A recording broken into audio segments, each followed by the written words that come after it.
intend to lose sight of Pa again. Well, here we are. The wind's blowing, I would say 30 plus, possibly 35, mid-30s gust. And there's our tent with a half-inch poles in Baja. I mean, this is a pretty good commercial for Kelty. How we can hold up to a strong wind here.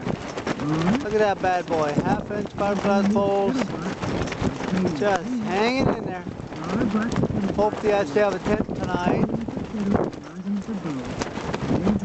That's pretty cool. Look at that thing.